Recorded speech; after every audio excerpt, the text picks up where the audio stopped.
प्यार करे से पहले सोचला नतीजा राजा जी। प्यार करे से पहले सोचला नतीजा राजा जी।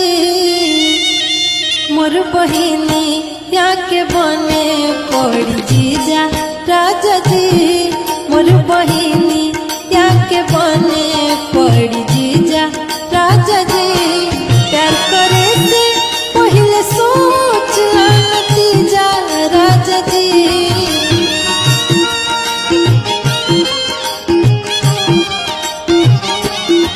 प्यार करे से पहले सोचला नतीजा राजा जी। मोर बहिनी क्या के बने पड़ी जीजा राजा जी। मोर बहिनी क्या के बने पड़ी जीजा राजा जी।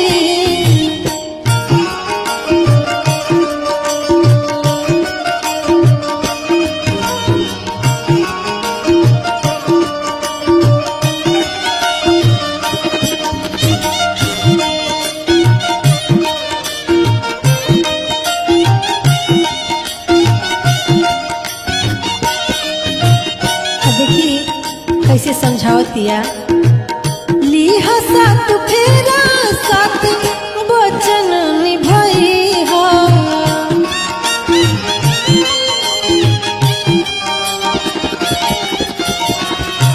दुल्हन बना के अपना घर वाले आई हो।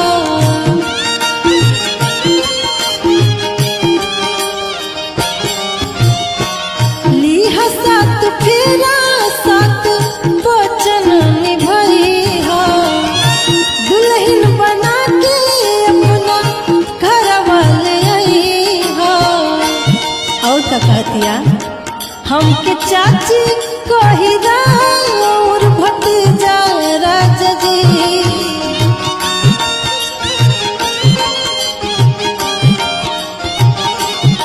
हमके चाची कही और भतीजा राजा जी।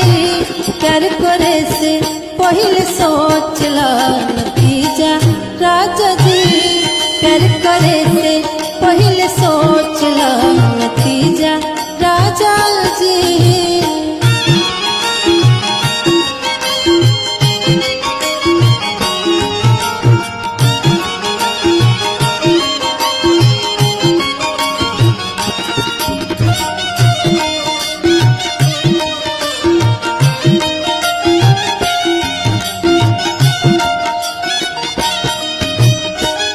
कैसे कहते रे भैया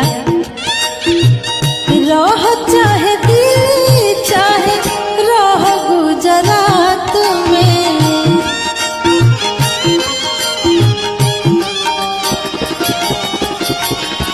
दिन भर रह बिजी बाकी बात करी रात में।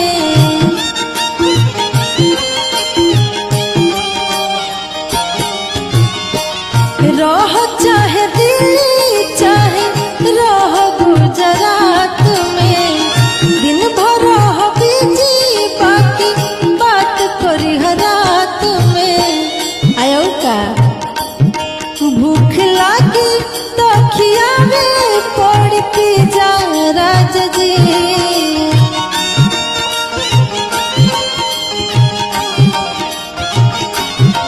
भूख लागी तो खियावे पड़ पिजा राजा जी।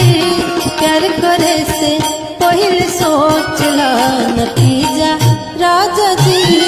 प्यार करे से पहले सोचला नतीजा राजा। प्यार करे से पहले सोचला नतीजा राजा जी।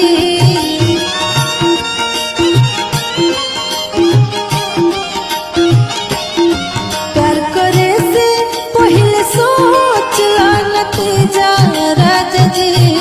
मोर बहिनी क्या के बने पड़ी जीजा राजा जी।